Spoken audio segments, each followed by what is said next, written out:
সুন্দর একটা সমাজের দরকার। সুন্দর একটা সমাজ যদি আমরা তৈরি করতে চাই তাহলে সুন্দর একটা রাষ্ট্রের দরকার। আর সুন্দর একটা রাষ্ট্র যদি গঠন করতে চাই তাহলে মানুষের তৈরি করে আইন হবে না, আমার আল্লাহর কোরআনের আইন লাগবে। ধরে কোন কথা ঠিক কি না? এখন আল্লাহর কোরআনের আইন যখন আমাদের বাংলাদেশে চালু হবে তখন আমাদের ঈমানটা কেমন হবে?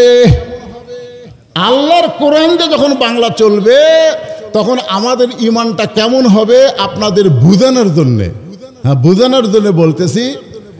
এক সময় পৃথিবীর সর্বশ্রেষ্ঠ ক্যাডার, আমরা গুন্ডা বলি, ক্যাডার বলি, মাস্তান বলি, পৃথিবীর সর্বশ্রেষ্ঠ মাস্তান, সর্বশ্রেষ্ঠ গুন্ডা ছিল হযরত ওমর। আবু জেহেল কিন্তু আল্লাহর নবীকে হত্যা করবার চাইছে, কিন্তু ডাইরেক্ট না। আর হযরত ওমর ডাইরেক্ট নাঙ্গা তরবারে হাতে নিয়ে নবীকে হত্যা করার জন্য রওনা দিয়েছিল। জোরে কোন কথা ঠিক কি না? আপনারা বলেন তো, হযরত ওমরের এই যে চরিত্র, নবীকে হত্যা করবে, এই চরিত্রকে বিমোচন করে দিছে কে? আল্লাহ না, কোরআন। তিনি যখন রাস্তার মধ্যে শুনতে পাইলেন, ওমর তুমি নবী হত্যা করার জন্য নাঙ্গা তরবারি নিয়ে যাচ্ছ, তুমি কি জানো তোমার বোন আর ভগ্নিপতি ওই নবীর দলে ভর্তি হচ্ছে? ওই নবীকে মারতে না যায় বোন ভগ্নিপতির ঘরের দরজা গিয়ে দেখে বোন আর ভগ্নিপতি ঘরের মধ্যে আল্লাহর কোরআন বলতেছে, ইন্নামাল মুমিনুনাল্লাযীনা ইযা যুকিরাল্লাহু ওয়াজিলাত কুলুবুহুম ওয়া ইযা তুলিয়াত আলাইহিম আয়াতুহু জাদাতুহুম ঈমানাও ওয়া আলা রাব্বিহিম ইয়াতাওয়াক্কালুন।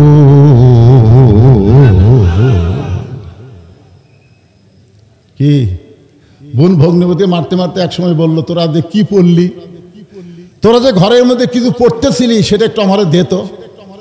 বোন কি বললেন, লা ইয়ামুসুহু ইল্লাল মুতাহহারুন। ভাই আপনি যত বড়ই মাস্তান হন, আমরা যেটা তেলাওয়াত করেছি ওইটা ধরবার গেলে আপনাকে পবিত্র হওয়া লাগবে। ধরে কোন কথা ঠিক না? তাহলে আল্লাহর কোরআনকে ধরতে গেলে কি হওয়া লাগবে? পবিত্র হওয়া লাগবে। এই পবিত্র হতে গেলে কি করা লাগবে? বলে আমরা যার দলে ভর্তি হয়েছি আপনাকেও তার দলে ভর্তি হওয়া লাগবে। ধরে কোন সুবহানাল্লাহ। হযরত ওমর আল্লাহ নবীর দলে ভর্তি হয়ে এই কোরআনকে এমনভাবে গ্রহণ করলেন, কোরআন গ্রহণ করার কারণে শুধু হুজুর থাকলেন না, শুধু ইমাম থাকলেন না, এক সময় বাংলাদেশের মতন ৯৬টা দেশের খলিফা হয়ে গেলেন। জোরে কোন সুবহানাল্লাহ। বাংলাদেশের মতন কয়টা? কথা কয় না। বাংলাদেশের মতন ৯৬টা দেশের খলিফা যখন হযরত ওমর হলেন তখন মনে হয় তার মাথার টুপি ছিল না। কথা কয় না। তখন ওমরের মাথার টুপি ছিল? ওমরের মুখে দাড়ি ছিল? ওমরের পরনে কি নবীর সুন্নতি পোশাক ছিল? তো তাহলে হুজুররা দেশ চালাবার পারবে না। মোল্লার দৌড় মসজিদ পর্যন্ত। একটা মৌলবি যদি খুব বেশি পারে তো মসজিদ চলাবে, মসজিদের বাহিরে মৌলবিকে খাওয়া নাই। একদল লোক বলে কি বলে না যে মোল্লার দৌড় মসজিদ পর্যন্ত। তো হযরত ওমর মোল্লা হইয়া, মৌলবি হইয়া বাংলাদেশের মতন ৯৬টা দেশের খলিফা। ধরে কোন সুবহানাল্লাহ। তিনি একদিন মসজিদের মেম্বরে বসে হযরত ওমর নিজের গালে নিজে চল মারতেছেন, নিজের গালে নিজে চল মারতেছেন। খুব খেয়াল করেন, ডান হাতে ডান গালে চল মারে, বাম হাতে বাম গালে চল মারে। এমন সময় হযরত ওসমান গনি মসজিদে ঢুকছে। এমন সময় ঢুকি বলতেছি, আমিরুল মুমিনিন আপনি কি পাগল হয়ে গেলেন? নিজের গালে নিজে চল মারতেছেন। ওমর ফারুক বলে, ওসমান আমার অতীতের কথা বারবার মনে হচ্ছে, আমার অতীতের কথা বারবার মনে হচ্ছে। ওসমান গনি বলতেছি, আমিরুল মুমিনিন আপনি হচ্ছেন বর্তমান অর্ধ জাহানের খলিফা। ওমর ফারুক বললেন, ওসমান যেই ব্যক্তি শুধু বর্তমানকে খেয়াল করে, অতীতের কথা ভুলে যায়, ভবিষ্যতের চিন্তা করে না, ওই ব্যক্তি কোনো সময় মানুষ থাকতে পারে না। জোরে কোন কথা ঠিক কি না? আপনারা কি মনে করেন আমি যে আজকে যে পজিশনে আছি এই পজিশন আমার বর্তমান? জোরে কোন কথা ঠিক কি না? আমার অতীতের খবর কি? অতীত, আমার অতীতের খবর জানেন আপনারা? আমি রাস্তায় রাস্তায় ঘুরতাম দাওয়াত নেওয়ার জন্যে। কোনো মানুষজনকে দেখতে বলতাম, ভাই আপনাদের গ্রামে মাহফিল হবে না? হবে হুজুর, তা আমাকে একটু দাওয়াত দেন। এই আপনার ওয়াজই শুননি, আপনাকে দাওয়াত দেওয়া যাবে না। অন্তত 100 লোককে বললে 1-10 লোক আমাকে দাওয়াত দিত। অতীত, আমার অতীত হলো ঘুরে ঘুরে দাওয়াত নেওয়া। আমার বর্তমান পজিশন হলো দাওয়াতের এত ভিড় যে ভিড়ের কারণে 3 তলাত লুকা থাকা। মানুষজন আসলে আমার সেক্রেটারি যারা আছে তাদেরকে বলে দাও, এবং লেখা রাখছি বিশাল একটা সাইনবোর্ড যে এই বছর 25 সাল 26 সাল আমার কোনো তারিখ ফাঁকা নেই। এটা হচ্ছে আমার বর্তমান। আর আমার ভবিষ্যৎ হচ্ছে মসজিদের খাটনি আমার বাড়ির আঙ্গিনাতে আসবে, আমার সমস্ত কাপড় খসায় সাদা কাপড়ের কাপড়ে চকলেটের মতন মোড়ায়া আমাকে অন্ধকার কবরে নিয়ে যাবে। ধরে কোন কথা ঠিক কিনা? এখন আমার অতীতের রাস্তা ঘুরে ঘুরে দাওয়াত দেওয়ার কথা মনে নাই, আমার ভবিষ্যৎ মৃত্যুর কথাও মনে নাই। বর্তমানে আমি কি হলু রে? কি খালি বর্তমান লিয়া থাকলে হবে না, অতীতের কথা চিন্তা করা লাগবে। স্নান, আমি উমর অতীতে খালার বাড়িতে রাখালি করতাম, খালার বাড়িতে আমি রাখালি করতাম, আমি ছাগল চড়াতাম। সন্ধ্যার সময় ছাগল ফেরত আনলে আমার খালা আমার মাথার চুল ধরে বলতো, ওমর কয়টা ছাগল নিয়ে গেলে, কয়টা ফেরত আনলে? আমি ছাগল গুনার দিকে 2-3টা কম, আমি আবার দৌড় দিতাম। ওই পাহাড়ি এলাকায় গিয়া ছাগলগুলো কুড়ে কুড়ে নিয়ে এসে খালারে জমা দিতাম। খালা আমার কান ধরে বলতো, ওমর যেই ভুল আজকে করেছো এই ভুল যদি আগামীকাল করো তোমার রাখালির চাকরি আমি ক্যান্সেল করে দেব। আমি খালার পা ধরে বলতাম, খালা আমার রাখালির চাকরি যদি ক্যান্সেল করে দেন আমি থাকবো কোথায়, খাবো কোথায়? যে উমর একদিন রাখালির চাকরি রক্ষা করার জন্যে খালার পা ধরে কেঁদেছে, আজকে সেই উমর অর্ধ পৃথিবীর খলিফা হয়েছে। এটা উমরের যোগ্যতাই নয়, এটা কেবলমাত্র আল্লাহর কোরআনের ওসিলায়। ধরে কোন কথা ঠিক কিনা? এখন আপনারা বলেন তো এই কোরআনের ক্ষমতা আছে না নাই? এই কোরআন যখন বাংলার জমিনে চালু হবে, আমরা তো দেখিনি, আমরা খালি সারা জীবন ওয়াজ শুনে যাচ্ছি। ধরে কোন কথা ঠিক কিনা? সাইদি হুজুর 50 বছর কোরআনের তাফসির করেছে, প্রত্যেক গ্রামে গ্রামে প্রত্যেক পাড়ায় পাড়ায় কোরআনের মাহফিল হচ্ছে। সারা জীবন শুধু কোরআন শুনেই যাচ্ছি, কোরআন শুনেই যাচ্ছি, কিন্তু কোরআন বাস্তবে কি এইটা কি আমরা দেখতে পাইছি? জোরে গান দেখতে পাইছি? আজকে যদি কোরআনের আইন বাংলার জমিনে থাকতো, এরকম লুটতারাত, খুন, রাহানি, চাঁদাবাজি হতো? জোরে বলেন হতো? আজকে বাংলার অবস্থা কিরকম? ডক্টর ইউনূস কিছুই করবার পারতেছে না, কারণ মানুষের আইন দিয়ে কি করবে? একদিকে ধরে দিয়ে আসে, আরেকদিকে জামিন হয়। জোরে খান কথা ঠিক কিনা? এই তো মানুষের আইন। কিন্তু আল্লাহর কোরআনের আইন হলো জামিন। তুমি যে অপরাধ করেছো তোমার উপরে সেই অপরাধের প্রয়োগ হবে। জোরে খান কথা ঠিক কিনা? তুমি পাথর দিয়ে হত্যা করেছো, তোমাকেও পাথর দিয়ে হত্যা করা হবে। জোরে খান কথা ঠিক কিনা?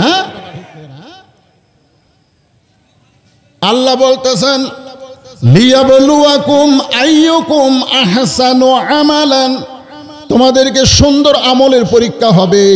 এই সুন্দর আমলটা কি আপনাদের দেখানোর জন্য বলতেছি। হযরত ওমর অর্ধ পৃথিবীর খলিফা হইয়া একদিন ছদ্মবেশ ধারণ করেছে শুধুমাত্র আল্লাহর কোরআনকে দেখার জন্য। ধরে কান সুবহানাল্লাহ। যেই কোরআন একটা রাখালকে অর্ধ পৃথিবীর খলিফা বানায় দিল, সেই কোরআনটা কি একটু নিজের চোখে দেখার দরকার আছে না নাই? হযরত ওমর ছদ্মবেশে আল্লাহর কোরআন দেখার জন্য মদিনার অলি গলি ঘুরতেছেন। হঠাৎ হযরত ওমর দেখতে পায় বিস্তীর্ণ মরুভূমি, ওই মরুভূমির মধ্যে একজন রাখাল উট আর দুম্বা চড়ায়। হযরত ওমর আল্লাহর কোরআনকে দেখার জন্যে রাখালকে সালাম দিলেন, আসসালামু আলাইকুম রাখাল ভাই, আমার পেটে ক্ষুধা লাগছে, আমি উটের 1 পেয়ালা দুধ চাই। আসসালামু আলাইকুম রাখাল ভাই, আমার পেটে ক্ষুধা লাগছে, আমি উটের 1 পেয়ালা দুধ চাই। রাখাল সালামের উত্তর দেয় না। কি দেয় না? আপনারা বলেন তো, সালাম দেওয়া কি সুন্নত আর উত্তর দেওয়া কি ওয়াজিব? উত্তর দেওয়া, কথা কন না কেন, উত্তর দেওয়া কি ওয়াজিব। উমর ফারুকের রাগ কম না বেশি? কিন্তু রাগটা কন্ট্রোল করলেন, কারণ যখন নেতা হবে তখন নেতাদের রাগ কন্ট্রোল করা শিখতে হবে। আল্লাহ রাসূল যে নেতা ছিলেন, রাসূল যে আদর্শ দিয়ে গেছেন, নেতা হলেই হবে না, নেতাদের রাগকে কন্ট্রোল করা লাগবে। যেরকম ঠিক কিনা? ওমর ফারুক রাগকে কন্ট্রোল করে বললেন, রাখাল ভাই, তোমাকে আমি সালাম দিলাম, উটের এক পেয়ালা দুধ চাইলাম, তুমি সালামের উত্তরও দাও না, উটের দুধ দিবা কিনা সেটাও বলো না। রাখাল মুচকি মুচকি হাসি আর বলে, তোমার সালামের উত্তর আমি দিব না, আগে জানতে হবে তোমার পরিচয়, তুমি কে। প্রত্যেকটা মানুষের পরিচয় আছে না নাই? ওমর ফারুক চিন্তায় পড়ে গেলেন যে আমি অর্ধ পৃথিবীর খলিফা, আমি ছদ্মবেশ ধারণ করেছি আল্লাহর কোরআনকে দেখার জন্যে, এখন যদি আমার পরিচয় দিয়ে দেই তাহলে গুমুর তো ফাঁস হয়ে যায়। এই চিন্তা যখন ওমর করতেছেন, এমন সময় আল্লাহর কোরআন সামনে এসে বলে, ওমর, রাখাল যখন তোমার পরিচয় চাইছে, তুমি আসল পরিচয় দাও। তোমার আসল পরিচয় ওমর না, তোমার আসল পরিচয় অর্ধ পৃথিবীর খলিফা না, তোমার আসল পরিচয় হলো মিল্লাতা আবিকুম ইব্রাহিম ওয়া সাম্মাকুমুল মুসলিমিন। তোমার আসল পরিচয় হলো তোমার জাতির পিতা। যারা বলবেন না তারা অন্য কাউকে জাতির পিতা মানতেছেন নাকি? হ্যাঁ, এটা কি আমার বাপের কথা না আল্লাহর কোরআনের কথা? তা আপনারা কি আল্লাহর কোরআনের সাথে একমত না দ্বিমত? কারা কারা একমত? দুই হাত তোলা, আল্লাহকে দেখান তো দেখে। লিল্লাহে তাকবীর, হাত নামান। এখানে দেখেন একেবারে সহজ ভাষা, মিল্লাতা মানে তোমাদের জাতি, আবিকুম পিতা, তোমাদের পিতা। কি মিল্লাত আবিকুম ইব্রাহিম, তোমাদের জাতির পিতার নাম হলো ইব্রাহিম। হুয়া সাম্মাকুমুল মুসলিমিন, যদি তোমরা মুসলমান হও তাহলে বিশ্বাস করতে হবে আমাদের জাতির পিতার নাম কি। এখন কি বলতেছেন? হুয়া সাম্মাকুমুল মুসলিমিন। ওমর ফারুক বলতেছে, রাখাল, আমার পরিচয় যদি জানতে চাও তাহলে আমার পরিচয় হলো আমি একজন মুসলমান, আমি একজন মুসলমান। রাখাল মুচকি মুচকি হাসিয়ার বলে, আসল না নকল? আপনার বলেন তো, ওমর ফারুককে আসল মুসলমান না নকল মুসলমান? এজোর এখন আসল না নকল? কিন্তু রাখাল বলতেছে, পথিক, তুমি আসল মুসলমান না নকল মুসলমান? ওমর ফারুক বলেন, রাখাল, মুসলমান তো মুসলমান, এখানে এবার আসল নকল কি? রাখাল বলতেছে, আসল মুসলমান যারা হবে তারা চাওয়ার ব্যাপারে সতর্ক থাকবে। আসল মুসলমান জীবন যাবে কিন্তু আল্লাহ ছাড়া অন্য কারো কাছে যাবে না। ইয়াকা নাবুদু ওয়া ইয়াকা নাস্তাঈন। আমরা গোলামি করি কার? জোরে বলেন, গোলামি করি কার? তাহলে সাহায্য যাবো কোথায়? মাস্তানে দেয় বাবার কাছে? অনেকে আছে না নাই, আমার দয়াল বাবার দরবারেতে কেউ ফিরে না খালি হাতে। বৈশাখের শেষ বৃহস্পতিবারে মাস্তানি কি হয়? জোরে কোন দয়াল বাবা আসে না? কথা কন না কেন? এখন আপনারা বলেন, দয়াল বাবার দরবারেতে কেউ ফিরে না খালি হাতে, এই কথা বলা কি শিরক না ঈমান? জোরে বলেন, মুশরিক না মুসলমান? একমাত্র আল্লাহ ছাড়া অন্য কারো কাছে চাওয়া যাবে না। রাখাল বলতে, পথিক, তুমি যদি আসল মুসলমান হও তুমি দুধ চাইলা কার কাছে? মোর ফারুক চুম করছে, চোখের পানি বের করে বলতেছে, আল্লাহ, তোমার কোরআন যখন দুনিয়াতে চালু থাকবে, উমর যদি ভুল করে একটা রাখাল পর্যন্ত ভুল ধরতে পারবে। জোরে কান সুবহানাল্লাহ। খালি জুমার দিনে লম্বা জুব্বা গাউদ দিয়ে খুতবা দিচ্ছে, মাঝখান থেকে একজন দাঁড়িয়ে বলতেছি, আমিরাল মুমিনিন, আপনার খুতবা শুনবো না, আপনার খুতবা শুনবো না। ওমর ফারুক চমকে উঠে বললেন, ভাই, আমার দোষ কি? বলে, আপনার দোষ হলো আমাদেরকে খাটো পাঞ্জাবি দিয়ে আপনি লম্বা জুব্বা পরবেন। আল্লাহর কোরআনের আইন যখন চালু থাকবে, তুমি যত বড়ই নেতা হও, তুমি ভুল করলে জনগণ তোমার ভুল ধরবে। জোরে কোন কথা ঠিক কি না?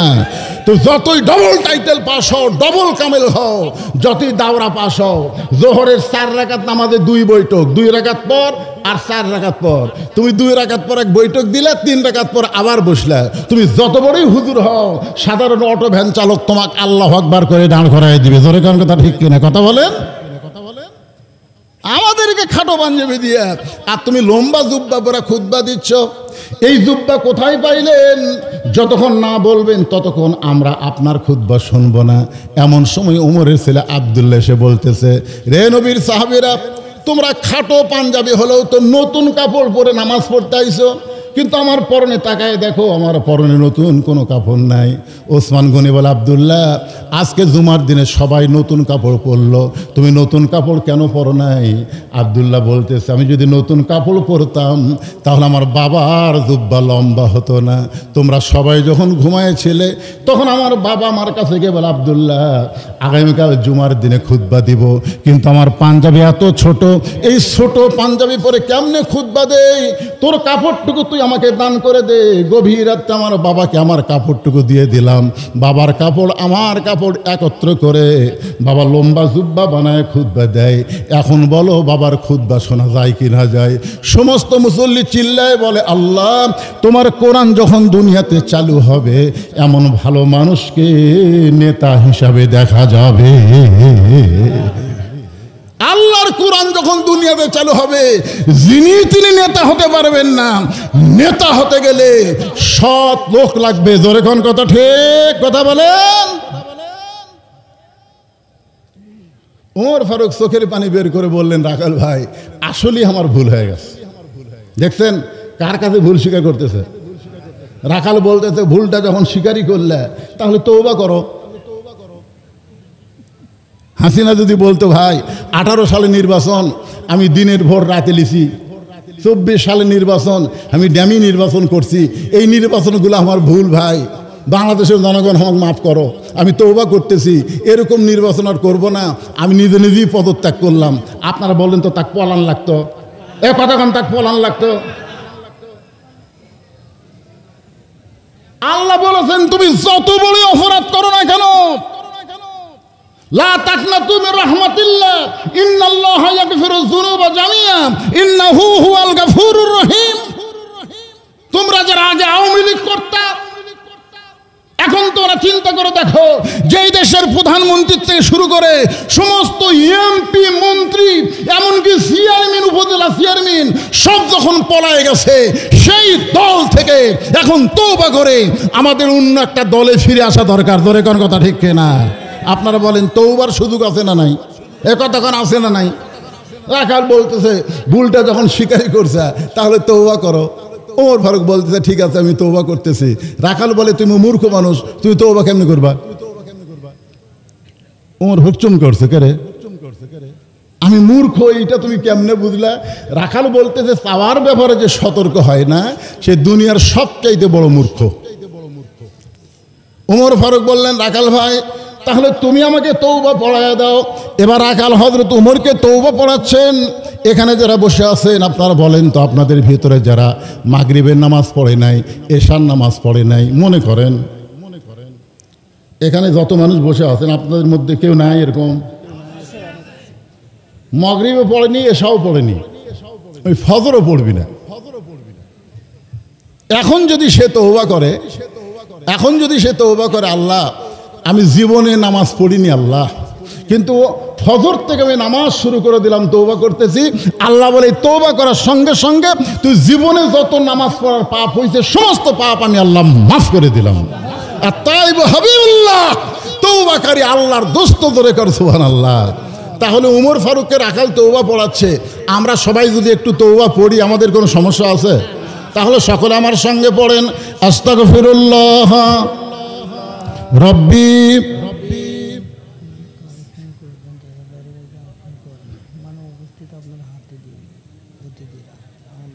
ঠিক আছে, ঠিক আছে, তওবা পড়াচ্ছে আর ওই সময় এই কথা কওয়া লাগে। কি ভাই বিরক্ত হচ্ছেন?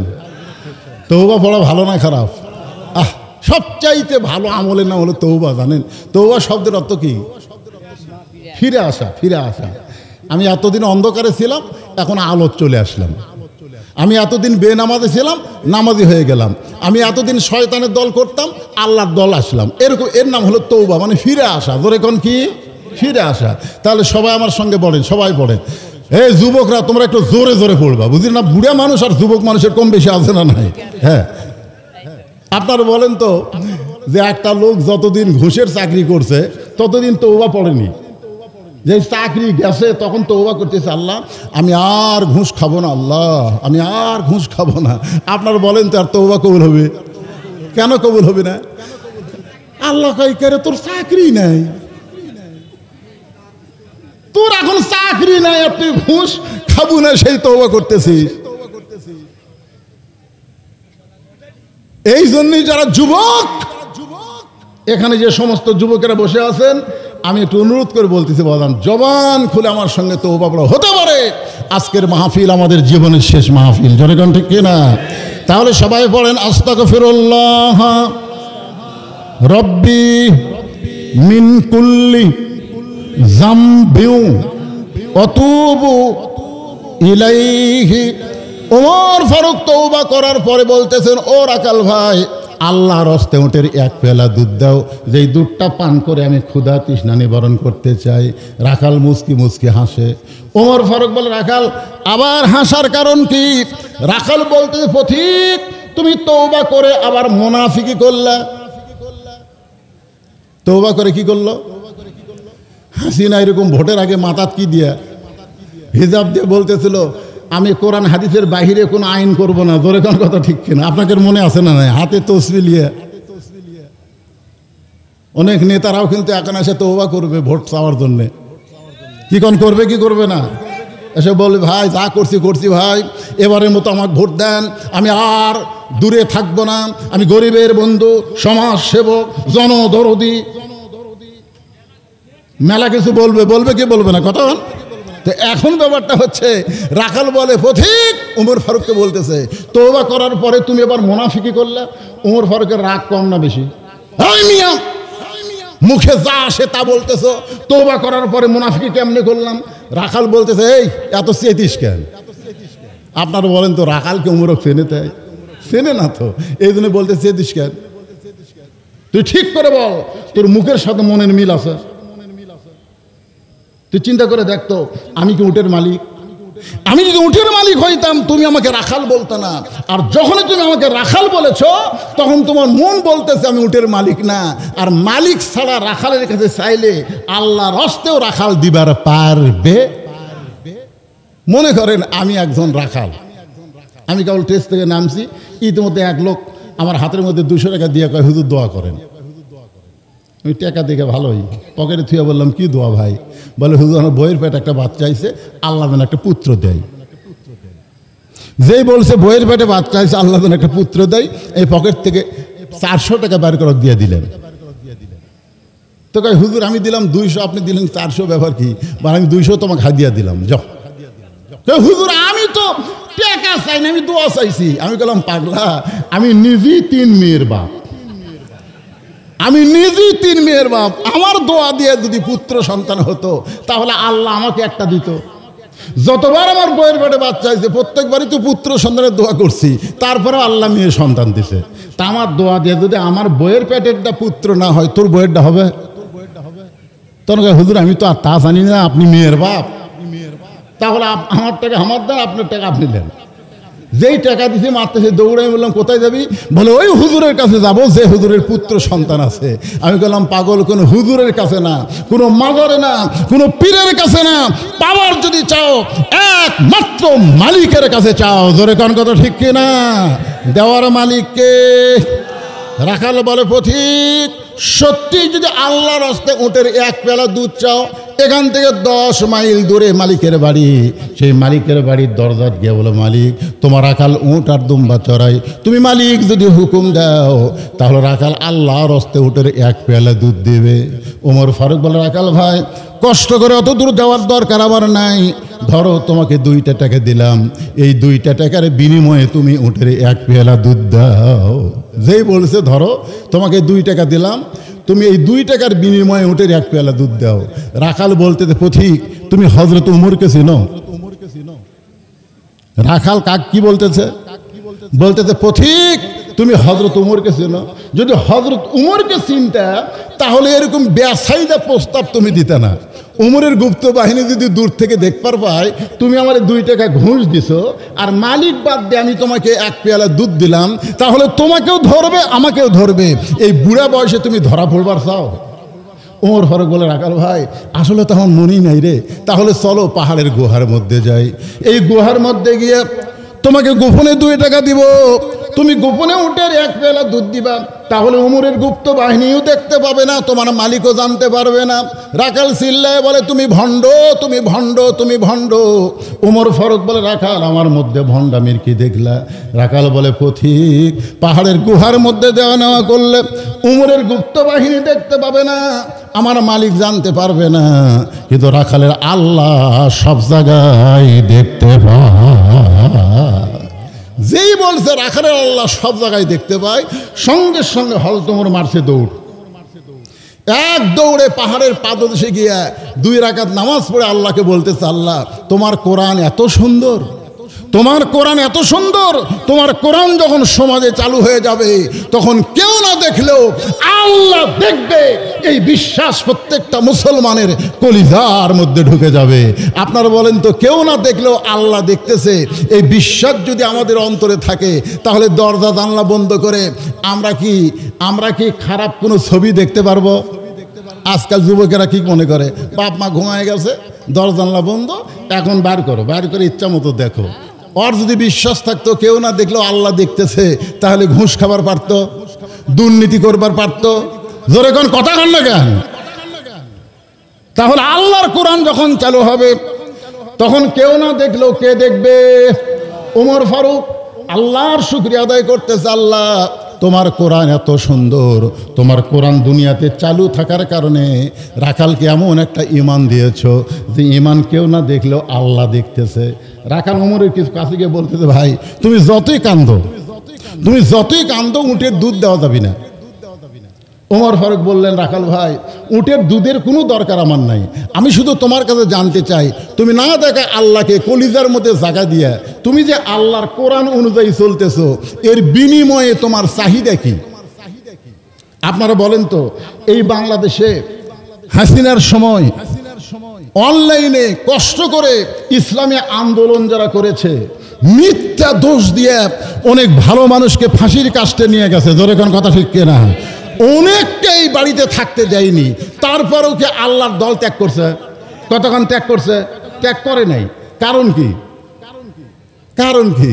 বিএমপিকে এত নির্যাতন করছে, তারপরেও যারা এখন তো অনেক নতুন বিএমপি ঢুকছে, কিন্তু যারা ত্যাগী বিএমপি, যারা এই হাসিনার ফ্যাসিস্টের সময় সবচাইতে বেশি নির্যাতন করেছে বিএমপিকে। জোরে কোন কথা ঠিক কিনা? জোরে বলেন।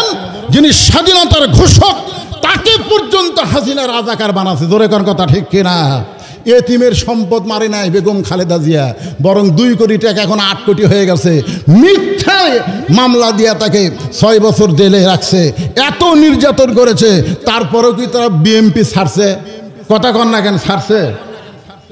এখন ব্যাপারটা বুঝতে হবে, যে যাকে ভালোবাসে যতই কষ্ট হোক না কেন সে সেটা ত্যাগ করে না। কিন্তু কতকগুলো সময় দেখবেন জোয়ার হয়, জোয়ার। আগে ছিল আওয়ামী লীগ, বিএমপির মধ্যে সবচেয়ে ফাউল কথা কারা বলতেছে আপনারা খেয়াল করে দেখবেন, যারা আগে আওয়ামী লীগ করতো বর্তমানে বিএমপি হয়ে গেছে, এরা বিএমপি দুর্নাম করার জন্যে ফাউল কথা বলতেছে। একটা ফজলু পাগলা, উনি কিন্তু আগে আওয়ামী লীগ করতো। জোরে করার কথা ঠিক কিনা? আর একটা হলো এই যে পাবনার হাবিব, আগে ছিল ছাত্র লীগের প্রেসিডেন্ট, সেই লোকটা বিএমপিতে এসে উনি শহীদ জিয়ার আদর্শ বোঝে। শহীদ জিয়ার আদর্শ মানে ইসলামী মূল্যবোধের আদর্শ। জোরে কোন কথা ঠিক কিনা? কথা বলেন। শহীদ জিয়ার আদর্শ মানে আরাফার ময়দানে নিমের গাছ লাগানোর আদর্শ। শহীদ জিয়ার আদর্শ মানে কাবা ঘর একবার ইরানের শিয়ার আক্রমণ করেছিল, তিনি সেই কাবা ঘরকে রক্ষা করেছেন এবং সৌদি আরবের প্রেসিডেন্ট, সৌদি আরবের সরকার শহীদ জিয়াকে কাবা ঘরের মধ্যে সম্মান সুযোগ ঢোকার পারমিশন দিয়েছেন। জোরে কোন সুবহানাল্লাহ। সেই শহীদ জিয়ার বিএমপি করে না, এরা নতুন বিএমপি করে আজে বাজে কথা বলে। একটু মনোযোগ দিয়ে কথাগুলো শুনবেন। ওমর ফারুক চোখের পানি বের করবার রাখাল, তুমি রোদে পড়ে পড়ে উট দুম্বা চড়ো, তোমার ভালো কোনো চাকরি নাই, তোমার ভালো কোনো খাবার নাই, তোমার ভালো কোনো বাড়িও নাই, তারপরেও তুমি আল্লাহর কোরআন অনুযায়ী চলতেছো, এর বিনিময়ে তোমার চাহিদা কি? রাখাল বলে, পথিক আমার চাহিদা হলো দুইটা। আমার চাহিদা হলো কয়টা? আল্লাহর কোরআন দিয়ে বলতেছে, রব্বানা, পড়েন, রব্বানা আতিনা ফিদ দুনিয়া হাসানাতাও ওয়া ফিল আখিরাতি হাসানা ওয়া কিনা আযাবান্নার। ওমর ফারুক বলেন, রাখাল তোমার চাহিদা একটু বাংলা দিয়া কম, মানে আপনাকে বুঝানোর জন্য বলতেছি, একটু ভালো করে কম, বুঝতে পারলাম না। রাখাল বলতেছে, পথিক আমার চাহিদা হলো দুইটা। এক নম্বর চাহিদা হলো হযরত উমরকে নিজের চোখে দেখা। রাখালের এক নম্বর চাহিদা কি? হযরত উমরকে নিজের চোখে দেখা। যে উমর আল্লাহর কোরআনের আইন চালু করার কারণে আমার মতন রাখাল না থাকা আল্লাহকে বিশ্বাস করে আল্লাহর কোরআন অনুযায়ী চলতেছি, সেই হযরত উমরকে যদি একটা বার, খালি একটা বার আমি দেখতে পাইতাম, আমার জীবন ধন্য হয়ে যেত।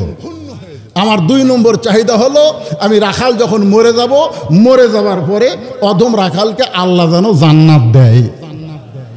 ওমর ফারুক দৌড়ে গিয়ে রাখালের হাতটা আমার দিকে তাকান, এরকম খপ করে ধরে 3টা চুমা খেলেন। রাখাল কয়, পাগল নাকি? আমার ঘামা হাতে 3টা চুমা খেলে, তার কারণ ওমর ফারুক বলে, রাখাল তোমার 2 নম্বর চাহিদা আল্লাহ পুরা করছে, তোমার 2 নম্বর চাহিদা আল্লাহ পুরা করছে। মরার সঙ্গে সঙ্গে 8টা জান্নাতের দরজা আল্লাহ তোমাকে দিয়ে দিবে। রাখাল সুবহানাল্লাহ কয় না, আপনারা তো সুবহানাল্লাহ বলেন, রাখাল সুবহানাল্লাহ কয় না। ওমর ফারুক বলে, রাখাল ভাই মরার সঙ্গে সঙ্গে আল্লাহ তোমাকে জান্নাতি করবে, সুবহানাল্লাহ কও। রাখাল মুচকে মুচকে হাসে। ওমর ফারুক বলে, রাখাল বিশ্বাস করে না মরার সঙ্গে সঙ্গে আল্লাহ তোমাকে 8টা জান্নাত দিয়ে দিবে? রাখাল বলতেছে, মরার পরে আল্লাহ আমাকে 8টা জান্নাত দিবে, কিন্তু হযরত উমরকে এক নজর দেখতে পাবো, এই কথা বলতে তোমার কোন জায়গাত বাজে? কারণ মরার পরে আর জীবিত অবস্থায়, আপনারা বলেন তো, মরার পরে আমরা জান্নাত পাবো, সেটা কি এখনই পাচ্ছি? কথা কন না কেন, এখনই পাচ্ছি? তাহলে একটা কি নগদ আর একটা কি বাকি? তাহলে নগদ হচ্ছে হযরত উমরকে এক নজর দেখবো, সেই কথা বলতে তোমার কোন জায়গাত বাজে? উমর ফারুক চিন্তাত পড়ে গেলেন যে আমি যে উমর, এ কথা রাখালকে কেমনে বলি? যে রাখাল আমাকে তওবা পড়াছে, জোরে কোন কি পড়াছে? যে রাখাল আমাকে মুনাফিক কইছে, আমাকে ভণ্ড কইছে, এখনই যদি বলি ভাই আমি উমর, বলাও সারা, রাখাল হাত ফেল করে মরাও সারা, জোরে কোন কথা ঠিক কিনা? যদি বলে, এই তুই যে উমরক দেখ পারছিস সেটা হামি রে, যেই বলবে হামি সঙ্গে এর নাম কি? কি জন্য হাত ফেল করবে? কারণ তওবা পড়াছে, মুনাফিক কইছে, ভণ্ড কইছে। ওমর ফারুক চিন্তায় পড়ে গেলেন যে আমি উমর এইটা রাখালকে কেমনে বলবো? এমন সময় আল্লাহর কোরআন বলতেছে, উদউ ইলা সাবিলি রাব্বিকা বিল হিকমা মাউইজাতিল লিল হাসানা, জোরে কোন সুবহানাল্লাহ। ওমর ডাইরেক্ট যদি বলবার না পারো তাহলে তুমি হিকমত অবলম্বন করো।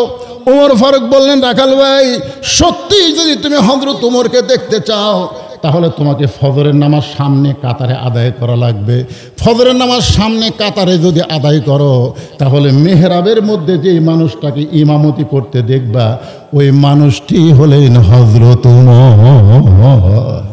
সুবহানাল্লাহ, আসতে করলেন কেন? তার মানে কি বোঝা গেল? ইসলামের নেতা হতে গেলে, কোরআনের আইন যখন চালু হবে তখন শুধু তাকে নেতাগিরি করলে হবে না, মসজিদের ইমাম হওয়াও লাগবে। ধরে কোন কি হওয়া লাগবে? এখন বলতেছে, রাখাল সত্যি যদি হযরত উমরকে দেখতে চাও তাহলে ফজরের নামাজ 5 ওয়াক্ত নামাজের মধ্যে সবচাইতে গুরুত্বপূর্ণ নামাজের নাম কি? আরো জোরে কোন। আল্লাহ রাসূল বলেছেন, ফজরের নামাজ কেউ যদি জামাতে না পড়ে সে ব্যক্তি আস্তে আস্তে মুনাফিক হয়ে যাবে। ফজরের নামাজ জামাতে আদায় করা লাগবে। হযরত উমর বললেন, সত্যি যদি উমরকে দেখতে চাও তাহলে ফজরের নামাজ তোমাকে সামনে কাতারে আদায় করা লাগবে। রাখাল ছোট বাচ্চার মতন কান্না শুরু করছে। এতক্ষণ রাখাল কি করছে? খালি হাসিছে, আর এবারে কান্না শুরু করছে। উমর ফারুক বলে, কান্দো কেন ভাই? বলে, তুমি আমাকে চিনো না, আমি রাখাল। আমি বারান্দার নামাজ পড়ি, মসজিদের মধ্যে ঢোকার সাহস আমার কোনোদিন হয় না, কারণ মসজিদের মধ্যে নবীর দামি দামি সাহাবীরা নামাজ পড়ে, সেখানে আমি রাখাল কেমনে যাই? ওমর ফারুক বললেন, রাখাল তুমি কম দামি আর ভিতরে দামি, এই কথা তোমারে বুঝালো কে? আমরা উপরে বসে আছি, আমরা দামি, আর আপনার নিচে বসে আছেন আপনারা কম দামি, এ কথা কোথায় আছে? এই শ্রোতারা শোনেন, আপনারা যে নিচে বসে আছেন, আমরা উপরে বসে আছি। এখন আপনারা ভাবতেছেন প্রধান বক্তা খুবই দামি, প্রধান অতিথি খুবই দামি, সভাপতি খুবই দামি। না, আল্লাহ বলতেছেন ইন্না আকরামাকুম ইনদাল্লাহি আতকাকুম, আল্লাহর ভয় যার অন্তরে যত বেশি, সে আল্লাহর কাছে তত দামি। জোরে খান সুবহানাল্লাহ। হয়তো আমার মতন বক্তাকে আল্লাহ তক্তা বানায় জাহান্নামে দেবে, আর আপনাদের শ্রোতাকে আল্লাহ তাআলা জান্নাত দিয়ে দেবে। জোরে খান কথা ঠিক কিনা ভাইজান? বক্তা হলেই হবে না, টাকা নিলেই হবে না, আর মাটিতে বসে থাকলে সে কম দামি না। কম দামি এবং দামি নিরূপণ হয় তাকওয়ার উপরে। জোরে খান কিসের উপরে? ওমর ফারুক বললেন, রাখাল তুমি কম দামি আর ভিতরে দামি, কথা তোমারে বুঝাইলো কে? সত্যি যদি ওমরকে দেখতে চাও তাহলে ফজরের নামাজ তোমাকে সামনে কাতার আদায় করা লাগবে। রাখাল বলতেছে, তাহলে আজকে এশার নামাজ পড়ে আমি আর বাড়ি যাব না। ওমর ফারুক বললেন, কেন? বলে এশার নামাজ পড়ে বাড়ি যা, যদি ফজরের নামাজ সামনে কাতারে না পাই, এই জন্যে এশার নামাজ পড়ে আমি মসজিদেই থাকবো, আর ফজরের নামাজ সামনে কাতারে ধরার চেষ্টা করব। ওমর ফারুক বললেন, রাখাল তুমি বলো তো 5 ওয়াক্ত নামাজের মধ্যে 3 ওয়াক্ত তাড়াতাড়ি আর 2 ওয়াক্ত লম্বা কেন? 5 ওয়াক্ত নামাজের মধ্যে 3 ওয়াক্ত কি তাড়াতাড়ি? আসর, মাগরিব, এশা। দেখেন একটা জাতি আর একটা। জোরে কোন কথা ঠিক কিনা? আসর, মাগরিব, এশা, এই 3 ওয়াক্ত কি কাছাকাছি না? তাড়াতাড়ি না? আর 2 ওয়াক্ত লম্বা। এশা থেকে ফজর, ফজর থেকে জোহর, এই 2 ওয়াক্ত লম্বা কেন? রাখাল বলতেছে, আমি তো জানি না। ওমর ফারুক বললেন, শোনো, ফজর থেকে জোহর আল্লাহ লম্বা সময় দেওয়ার কারণ হলো এই সময়ের মধ্যে মানুষ খেতে খামারে কাজকাম করবে, অফিস আদালত করবে, ব্যবসা বাণিজ্য করবে, তারপরে চাকরি বাকরি বহু কিছু কাজকাম করবে। এই কাজকাম করার কারণে দেহের মধ্যে যে ক্ষয় হবে, এশা থেকে ফজর আল্লাহ লম্বা সময় দেওয়ার কারণ হলো এই লম্বা সময়ের মধ্যে সে ঘুম পাড়বে, আর ওই ঘুম পাড়ার কারণে ওই ফজর থেকে জোহর পর্যন্ত যে ক্ষয় হয়েছে, আল্লাহ তাআলা ওই ক্ষয়টা ঘুমের মাধ্যমে পুরো করে দেবে। তাহলে এশা থেকে ফজর তুমি যদি সামনে কাতারে ধরবার চাও, তোমার যদি ঘুম ধরে, তাহলে তুমি কি করবা? রাখাল বলতে, ঘুম যদি ধরেই তাহলে মসজিদের মধ্যে ঘুমায় যাব। যেই বলছে মসজিদের মধ্যে ঘুমায় যাব, ওমর ফারুক চেহারা লাল করে বলতে, রাখাল মসজিদের মধ্যে ঘুম পাড়ার দলিল দে। এই শোনেন, মসজিদের মধ্যে তো একটা ঘুম পাড়বেন, সে ঘুম পাড়ার দলিল থাকা লাগবে না? কথা কন, ফাইজা কুদিয়াতিস সালাহ ফান্তাশিরু ফিল আরদ। আহারে, আপনার তো কিছুই বলতেছেন না, কি মন খারাপ করছেন নাকি? মসজিদে ঘুম পড়ার দূরের কথা, জোহর নামাজ পড়া সবাই চলে গেছে, ওরা 3 জন 4 ফ্যান দিয়ে গল্প করতেছে। কয় ফ্যান? 4 ফ্যান দিয়ে 3 জন গল্প করতেছে, 1-1 ঘন্টা হয় গল্প ছাড়ে না। 2 কান্দে 2 ফেরেশতা বলতেছে, আল্লাহ সবাই নামাজ পড়ে বাড়িতে গেল, এরা 3 জন যে 4 ফ্যান দিয়ে গল্প করতেছে, এর কি রেজাল্ট কি? আল্লাহ বলতেছে, এই 3 জনের রেজাল্ট হলো এই যে 4টা ফ্যান ঘুরতেছে, এই ফ্যান ঘোরার কারেন্টের বিল এই 3 জন আলাদাভাবে না দেওয়া পর্যন্ত এরা জান্নাতে যাওয়ার পারবে না। কারণ মসজিদ তোর বাপের ঘর না যে ইচ্ছা মতো ফ্যান ঘুরাবি। জোরে কোন কথা ঠিক কথা বলেন? হ্যাঁ, মসজিদ তোর বাপের ঘর।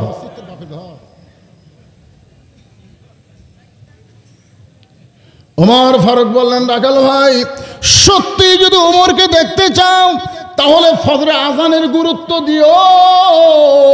5 ওয়াক্ত নামাজের আজানের মধ্যে আর ফজরের নামাজের আজানের মধ্যে একটু পার্থক্য আছে না নাই? ফজরের আজানে 2টা একই কথা 2 বার বলে মুয়াজ্জিন।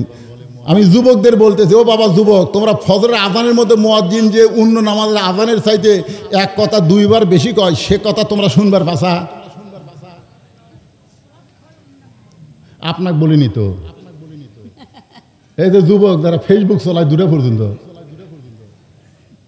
পর্যন্ত ফেসবুক চলে, ওই ঘুম আসলে আসসালাতু খায়রুন নাম কোন দিক দিয়ে যায় ওই বুঝবার পারে।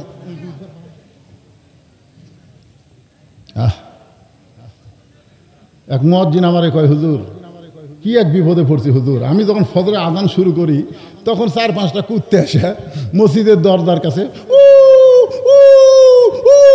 করে।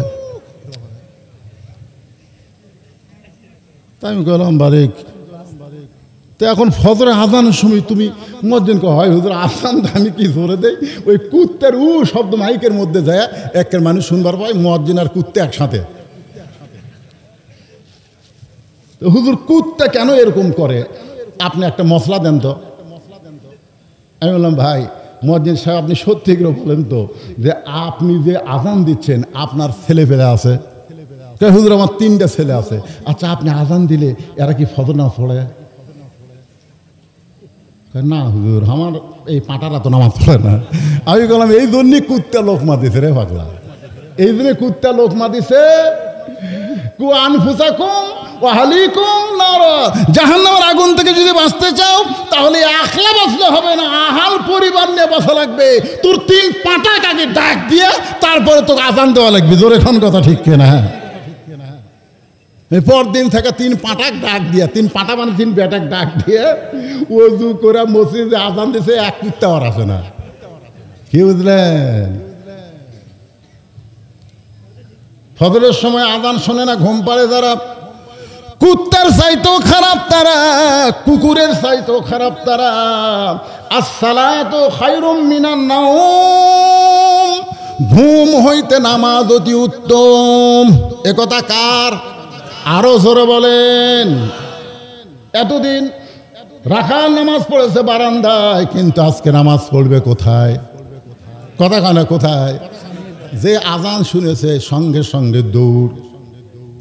বারান্দাতে এসে বলতেছে, বারান্দা মন খারাপ করিস না, খালি আজকের দিন ঢুকতেছি দেখার জন্য। দেখা হলি ওই কষ্ট করে সামনে যাওয়ার দরকার নাই, বারান্দাত নামাজ পড়ার মজাই আলাদা। পরে আসবো আগে যাবো, জোরে কোন কথা ঠিক না? বারান্দার মুসল্লির নিয়ত কি? পরে আসবি আগে যাবি। আর সামনে কাতারে যারা যায় তারা আগে যাবি পরে বের হবি। জোরে কোন কথা ঠিক না? রাখাল এতদিন বারান্দাত নামাজ পড়েছে, আজকে সামনে কাতারে পড়বে। এখন মসজিদ ঢোকার একটা নিয়ম আছে না নাই? কোন পায়ে? সবাই বলতে হবে কোন পায়ে। জবান খোলা একটা দোয়াও পড়া লাগবে। শুধু ডান পায়ে ঢুকলে হবে না। আল্লাহ কোরআনে বলেছেন, ফালিয়াবুদু রাব্ব হাযাল বাইত আল্লাযী আত'আমাহুম মিন জু'ইন ওয়া আমানাহুম মিন খাউফ। কোরআনের আইন যখন চালু হবে, 1 নম্বর দায়িত্ব হচ্ছে সরকারের নামাজ কায়েম করা লাগবে। জোরে কোন কথা ঠিক কি না? আর নামাজ যখন কায়েম হবে, তোমরা আল্লাহর ঘরের মালিকের যখন গোলামি করবে, আল্লাহ সঙ্গে সঙ্গে তাদেরকে 2টা পুরস্কার দেবে। 1 নম্বর পুরস্কার হলো তাদের রেজেকের কোনো পেরেশানি থাকবে না। আর 2 নম্বর পুরস্কার হলো যতগুলো অ্যাটম বোম, হাইড্রোজেন বোম, যত কিছুই থাক না কেন, কোনো কিছুকে তারা পরোয়া করবে না, ভয় করবে না। সব কিছু থেকে আল্লাহ পুরোপুরি নিরাপত্তা দিয়ে দিবে। জোরে কোন কথা ঠিক কি না? এখন দোয়াটা পড়েন আমার সঙ্গে সবাই। আল্লাহুম্মা ইফতাহলি পড়েন, আল্লাহুম্মা ইফতাহলি আবওয়াব রাহমাতিক। রাখাল ডান পায়ে দোয়াটা পড়ে এখন মসজিদের সামনে কাতারে যাবে। যে সামনে কাতারে যাবার চায়, প্রত্যেকটা সাহাবী নড়ে সরে রাখালকে যাওয়ার রাস্তা করে দেয়। রাখাল কয়, কে রে? বারান্দার থেকে কি মনে করছিলাম? ভিতরে দামি দামি সাহাবী, আর ভিতরে ঢুকে দেখতেছি আমিও যা, এরাও তাই। আসলে আপনি বাইরে থাকলে বুঝতে পারবেন না। তো ভিতরে ঢুকে দেখেন, আমি নিজের চোখে দেখছি আওয়ামী লীগ, বিএনপি, জামাত 3 জন। হুজুর আসেনি, হুজুর আসেনি। এখন আসরের নামাজের সময় হয়ে গেছে। আমি ঢুকবার যাই দেখতেছি 3 দলের 3 জন। এখন আমি ঢুকলেই কবি, হুজুর আপনি সামনে যান। আমি এখন ঢুকতেছি না, দেখি এরা কি করে। আমি জানলার ফাঁকে দাঁড়ায় আছি। মুসল্লি বেশি তো গ্রামগঞ্জে হয় না, বোঝেন না? তো নামাজের সময় যখন পার হয়ে যাচ্ছে, তখন আওয়ামী লীগ আর বিএনপি এই 2 জন জামাত ইসলাম বলতেছে, ভাই সামনে যা, সামনে যা। তো জামাত ইসলাম বলতেছে, না ভাই আপনার দল ক্ষমতাতে আছে। আওয়ামী লীগকে বলতেছে, আপনি সামনে যান। আরে পাগলা, আমি মাঝে মধ্যে নামাজ পড়ি, সামনে যাওয়ার পারি। বিএনপি বলতেছে, আকামত দেবো, যা তুই সামনে যা। যদি ওটা না হয়, আওয়ামী লীগ, বিএনপি, জাতীয় পার্টি, জামাত, আপনার বলেন তো এরা 4 জন যদি মসজিদের মধ্যে ঢোকে, তাহলে এরা কি 4 জন 4 কাতার করবি না এক কাতারে নাড়াবি? যদি আওয়ামী লীগ কাছ থেকে বিএনপি একটু ফাঁকে থাকে, বিএনপি হাত ধরে টানবি, আয় ভাই আমার কাছে আয়, কাতারের মধ্যে ফাঁক থাওয়া যায় না রে।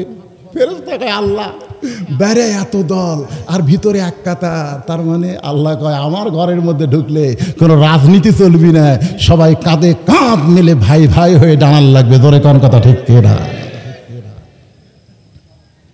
এখন মসজিদের মধ্যে কোনো মানুষের আইন চলে না, আইন চলে কার? রাখাল এতদিন ভাবতো ভিতরে দামি দামি, কিন্তু আজকে ভিতরে ঢুকে দেখতেছে যখনই সামনে যাবার চায় সবাই ফাঁক করে সামনে যাওয়ার রাস্তা করে দেয়।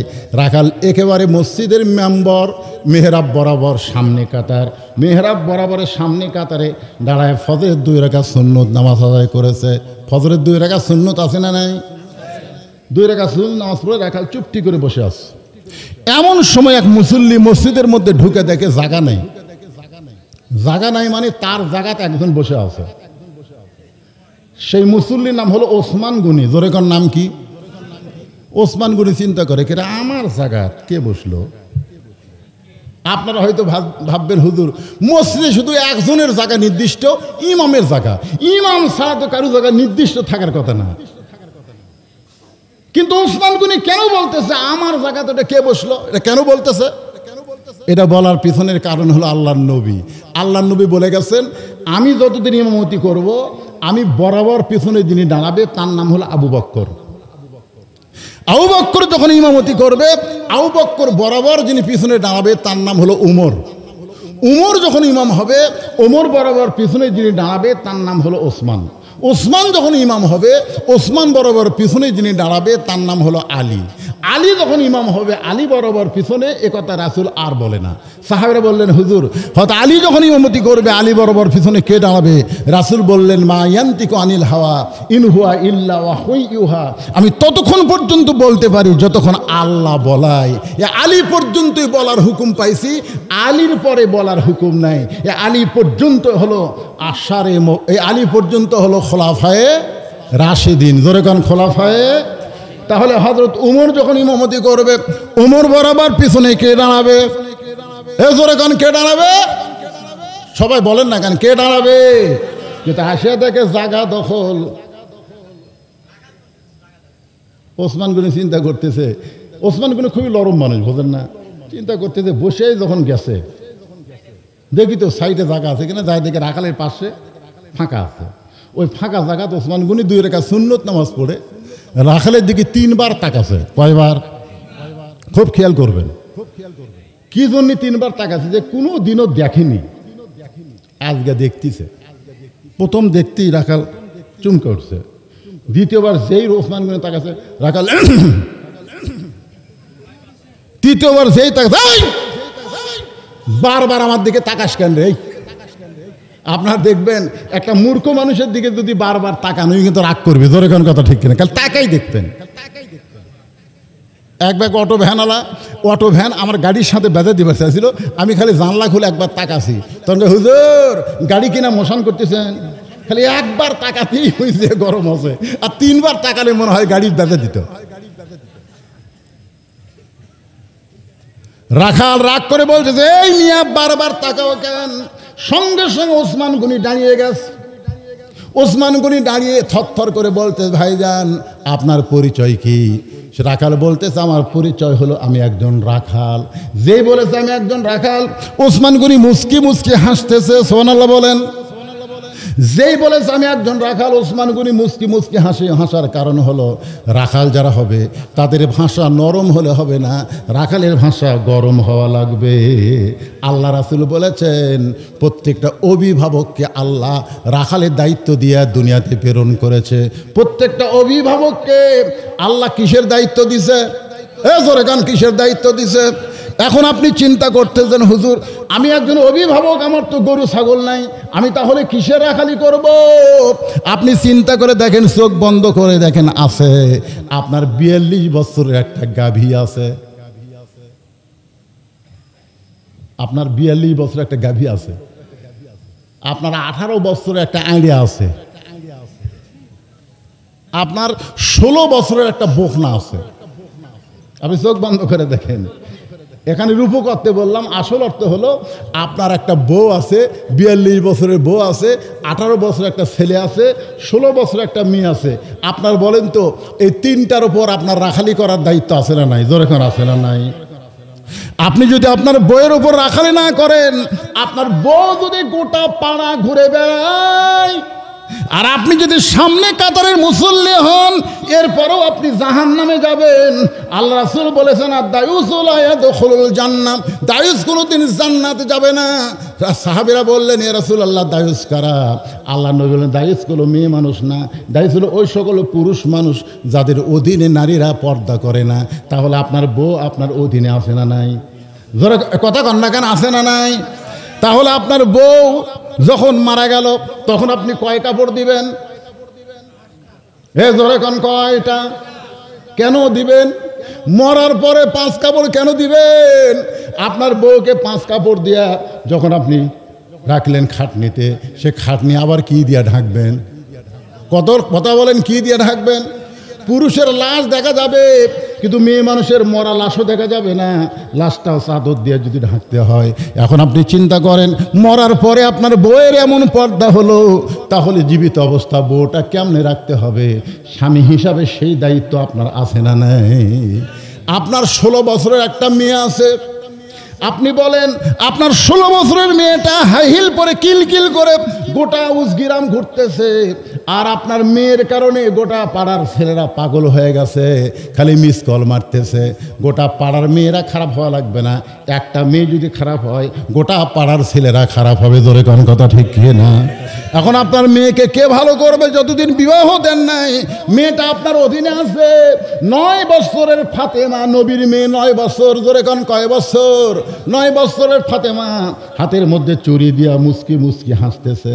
আল্লাহ রাসূল ঘরের মধ্যে পা দিবার যায়, আর ঘরে পা দিলেন না। ফাতেমা চমকে গেল, যে বাবা ঘরের মধ্যে ঢুকে আমাকে আদর করে, মা মা বলে, আর সে বাবা ঘরে পা দিয়া কেন ঘর থেকে বাইরে গেল? ফাতেমা বের হয়ে দেখে আল্লাহ নবী বারান্দায় দাঁড়িয়ে কাঁদতেছে। ফাতেমা চোখের পানি সহ্য করতে না পেরে বলে, বাবা কি জন্য আপনি কাঁদেন? কি দুঃখে আপনি কাঁদেন? আল্লাহ রাসূল বলেন, ফাতেমা যে দুনিয়াতে সাজবে মা, আল্লাহ তার আখেরাতের শ্বাস কাইরা নিবে। যে দুনিয়াতে সাজবে, আল্লাহ তার আখেরাতের শ্বাস কাইরা নিবে। সঙ্গে সঙ্গে ফাতেমা হাতের চুরি খুলে মাটি ফাইলা দিলেন। যেই মাত্র ফাইলা দিছে, নবী দৌড়ে গিয়া চুরি 2টা করে জামার পকেটের মধ্যে ঢুকাইলেন। ফাতেমা বলতেছে, বাবা যেই চুরি হাতে দেওয়ার কারণে আপনি ঘরের মধ্যে ঢুকলেন না, আমি সেই চুরি ফাইলা দিলাম, আপনি কুড়ে পকেটে রাখলেন।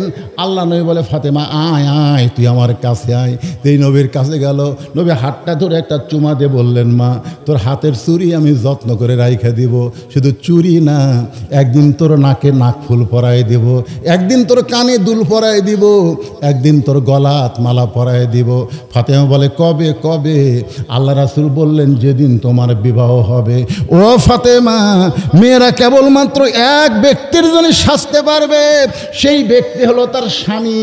স্বামী ছাড়া অন্য কোনো পুরুষের জন্যে মেয়েরা চুরি পরতে পারবে না, নাকে ফুল দিবার পারবে না, কানে দুল দিবার পারবে না, গলাত মালা দিবার পারবে না। মেয়েরা কেবলমাত্র এক ব্যক্তির জন্য সাজতে পারবে, সেই ব্যক্তিটাই হলো তার স্বামী। যারা বলেন সেই ব্যক্তির নাম কি? মায়েরা, মায়েরা কি আইসে টাইসে নাকি? মায়েরা আইসে আছে? ও মা আমারে বাড়িতে যখন থাকে পেটনির মতন থাকে, যখন কোনো জায়গায় বেড়াবার যায়, হাইরে সাত ভাই এত সুন্দরী সাজতেছ, যাচ্ছি বেড়াবার, বুঝতেছে না? তা আপনি বেড়াবার যাচ্ছেন সাদা গুজা, কাক দেখাবেন? আপনার যত কিছু সুন্দর কাপড় চোপড় মালা বালা আছে, সবগুলো আপনার স্বামীর জন্য পরবেন। আল্লাহ রাসূল দেখতেন গভীর রাত্রে মা আয়েশা সুন্দর করে সাজতেছেন। গভীর রাত্রে আল্লাহ রাসূল বলে, আয়েশা সাজার কারণ বুঝতে পারছি, আসো কাছে আসো। আয়েশা বলতেছি, রাসূলুল্লাহ আমার ভয় লাগে। আল্লাহ রাসূল বললেন, কেন ভয় লাগে? আয়েশা বলতেছে, আমার ভয় লাগে এই কারণেই আপনার জুতার পরশে আল্লাহর আরশ ধন্য হয়ে গেছে, আল্লাহর আরশ ধন্য হয়ে গেছে আমি শুনেছি, তাহলে আপনার কাছে যাইতে আমার ভয় লাগে। রাসূল বলে, আয়েশা, এখন ঘরের মধ্যে আমি হলাম স্বামী, তুমি আমার বিবি, আর স্বামীর জন্যই বিবি সাজবে। স্বামীর কলজা যদি খুশি হয়ে যায়, ওই বিবিকে আল্লাহ ফাতেমার সঙ্গে জান্নাত দিয়ে দিবে। ওসমান গনি মুচকি মুচকি হাসতেছে, হেসে বসে বলতেছে, ভাইজান, এতদিন আপনাকে সামনে দেখে নাই, আজকে প্রথম দেখতেছি ভাই, এতদিন আপনাকে সামনে দেখি নাই, আজকে প্রথম দেখতেছি। রাখাল বলতেছে, দেখার জন্য আছি, আজকে সামনে আছি, বারান্দা থামি নামাজ পড়ি, আজকে সামনে আছি দেখার জন্য, দেখা হয়ে গেলে আগামীকাল থেকে আর আসবো না। ওসমান গনি চোখের পানি বের করে বলতেছে, আজকেই দেখা হবে, তার গ্যারান্টি কি? রাখাল বলতেছে, পাগল নাকি, দেখার জন্য আইছি, দেখা হবে না কেন? আমার চোখ ঠিক আছে। ওসমান গনি বলে, ভাইজান, আজ কয়েক বছর হলে সামনে কাতের নামাজ পড়ি দেখার জন্যে, এখনো পর্যন্ত আমার দেখা হয় নাই। আজ কয়েক বছর হলে সামনে কাতের নামাজ পড়ি দেখার জন্যে, এখনো পর্যন্ত আমার দেখা হয় নাই। আপনারা বলেন তো, রাখাল দেখতে চাই হযরত উমরকে, আর ওসমান গনি দেখতে আসে নামাজের মালিক আল্লাহকে। আল্লাহ রাসূল বলেছেন, আনতাবুদুল্লাহ কাআন্নাকা তারাহু ফাইন লাম তাকুন তারাহু ফাইন্নাহু ইয়ারাকা। আল্লাহর সিজদার মধ্যে যখন ঢুকে যাবে, সিজদাটা যদি সিজদার মধ্যে হয়, তাহলে তোমার সিজদা মাটিতে পড়বে না, তোমার সিজদা পড়বে আল্লাহর কুদরতি কদমে। জোরে কান সুবহানাল্লাহ। আল্লাহ রাসূল বলেছেন, যখন তোমরা ইবাদতে শামিল হবে, আল্লাহর সঙ্গে দেখা হবে। দেখা যদি নাও হয়, আল্লাহ তোমাকে দেখতেছে, এই বিশ্বাস কলিজার মধ্যে আসবে। ওসমান গনি বলে, ভাইজান, কয়েক বছর হলে সামনে কাতারে নামাজ পড়ি, এখন পর্যন্ত দেখতে পাইলাম না, আর তুমি আজকেই দেখবা। রাখাল বলতেছে, তোমার চোখে দোষ আছে, তুমি এক কাম করো, তুমি আমার হাত ধরো। ওসমান গনিক রাখাল বলতেছে, তুমি আমার হাত ধরো, আমি নিজেও দেখব এবং তোমাকেও দেখায় দেব। ওসমান গনি রাখালের হাতটা খফ করে ধরে আল্লাহর কোরআন তেলাওয়াত করতেছে, ইয়া আইয়ুহাল্লাযীনা আমানু তাকুল্লাহা ওয়া কুনু মা'আস সাদিকিন। রে ঈমানদারেরা, আল্লাহর ভয় যদি তোমরা অন্তরে রাখতে চাও, তাহলে সত্যবাদীদের তোমরা দলভুক্ত হয়ে যাও। আপনারা বলেন তো, আল্লাহর ভয় কলিজার মধ্যে রাখতে গেলে সাথী হওয়া লাগবে কার? আল্লাহওয়ালার। জোরে বলেন কার? আরো জোরে বলেন কার? এখন ওসমান গনি মনে মনে চিন্তা করে, নিজের যোগ্যতায় আমি দেখতে পাইনি, আজকে এমন একজন লোক পাইছি, নিজেও দেখবে এবং আমাকেও দেখায় দিবে। ওসমান গনি রাখালের হাতটা ধরে বসে আছে। জোরে কান সুবহানাল্লাহ। কিছুক্ষণ পরে যখন নামাজের সময় হয়েছে, এমন সময় মুয়াজ্জিন সাহেব নামাজের আকামত শুরু করেছে। জোরে কান কি? আকামত যেই শুরু করেছে, এমন সময় হযরত ওমর মেহরাবের মধ্যে ঢুকতেছে। এখন আপনারা ভাবতেছেন, হুজুর আকামত শুরু করলো, আর এমন সময় ওমর ফারুক কোন দিক দিয়ে ঢুকলো? যখন আল্লাহর কোরআনের আইন চালু হবে, তখন প্রত্যেকটা ইমাম একটা করে এলাকার নেতা হবে, আর নেতা মসজিদের দরজা দিয়ে মেহরাবে আসা লাগবে না, মেহরাব থেকে একটা দরজা থাকবে, দরজার ওই পার একটা রেস্টরুম থাকবে, ওই রেস্টরুমের মধ্যে ইমাম সাহেব রেস্ট করবে। যেই মাত্র মুয়াজ্জিন আকামত দিবে, সঙ্গে সঙ্গে মসজিদের মধ্যে ঢুকবে। যদি দরজা দিয়ে ঢুকবার চায়, তাহলে আজহারির মতন বলবে 300টা পুলিশ লাগবে। জোরে কোন কথা ঠিক কিনা? আমার মতন একটা পাংশা বক্তা পাবনা ওয়াজ করে নামে যখন যাবার চাই, যেভাবে মুসাফা করার জন্য চলে আসে, আপনার বলেন তো, আমার এক হাত আর 1000 হাত যদি হাতে একটা করে চাপা মারে, তাহলে হাতটা কি হবে? চিন্তা করে দেখেন, সবার একই তো লয়, কেউ আবার হ্যান্ডশেক করে, কেউ মুসাফা করে। তাহলে এখন উমর ফারুক, রাসূল বলেছেন, আমার পরে কেউ যদি নবী হয়, তার নাম কি? কথা কন না কেন, তার নাম কি? তাহলে দরজা দিয়ে আসবার গেলে সব মুসলিম যদি একবার হ্যান্ডশেক করবার চাই, তাহলে কারো যদি করে, কারো যদি না করে, মনের মধ্যে কষ্ট হবে কি হবে না? জোরে কোন হবে কি হবে না? এই জন্যে একের মেহরাব থেকে দরজা যে আকামত শুরু করেছে, ওমর ফারুক মেহরাবের মধ্যে ঢুকে গেছে। ওসমান গনি রাখালের হাতটা ধরে আস। রাখাল খালি দেখতেছে, এইরকম দেখতেছে। ওসমান গনি কি ধরে আছে? হাত ধরে আছে। যেই কদ কামাতিস সালা মুয়াজ্জিন বলেছে, সঙ্গে সঙ্গে রাখাল আল্লাহু আকবার। ওসমান গনি রাখালের হাতটা ছেড়ে দিয়ে বলতেছে, ভাইজান, ইমাম সাহেব নামাজে ভুল করলে মানুষ আল্লাহ আকবার লোকমা দেয়, এখন আকামতি শেষ হয় নাই আর তুমি আল্লাহ আকবার লোকমা দিলে। রাখাল বলতেছে, এই জন্যই তো তুই কানা, এই জন্যই এত বছর হলে সামনে কাতের নামাজ পড়িস, এখন পর্যন্ত দেখতে পাস না আমি কি জন্য লোকমা দিলাম নিয়ে, তুমি জানো? যেই বলছে এই জন্যই তুমি কানা, তৃতীয় কাতারে একজন সাহাবী দৌড়ে এসে রাখালের হাতটা হেঁচকা দিয়ে বলতেছে, এই পাগল, এই তোকে সামনে কাতারে দেখার পরে আমার সন্দেহ হচ্ছে, তুই সারে কানা কানা বলতেছিস, এই মহামানবকে তুই চিনিস? রাখাল চোখের পানি বের করে বলতেছে, ভাইজান, আমি বারান্দার নামাজ পড়ি, আমি ভিতরের কাউকে চিনি না। সাহাবী কান্দের বলে, পাগল রে, তুই যারে কানা কানা বলে তিরস্কার করতেছিস, এই মহামানব হলো আল্লাহর নবীর ডবল জামাই ওসমান গনি। ওসমান গনি, যারা এখানে হাজী সাহেব আছেন, ভাই হাফাজ করছেন তো, যারা এখানে হাজী সাহেব আছেন, আমার কথার সাথে তারা একমত হবেন। আল্লাহ রাসূলের রওজার পাশে, মসজিদ নববীর পাশে বিশাল একটা গোরস্থান আছে, বিশাল একটা গোরস্থান, তার নাম হলো জান্নাতুল বাকি। জোরে কান, নাম কি? ওই জান্নাতুল বাকির গেটের সাইডে লেখা আছে, এই জান্নাতুল বাকির মধ্যে কম করে হলো 10,000-এর বেশি সাহাবী শায়িত আছে। জোরে কান সুবহানাল্লাহ, 10,000-এরও বেশি। কে শুয়ে আছে? সাহাবী। আমাকে মাঝখানে কে শুয়ে আছে? শাহসুদ্দিন বলকি কোনো সাহাবী? বাংলাদেশে কোনো সাহাবীর মাজার নাই। যদি একটা থাকতো, আমার মনে হয় মানুষ যে কি করতো রে ভাই, আল্লাহ জানে। হায়,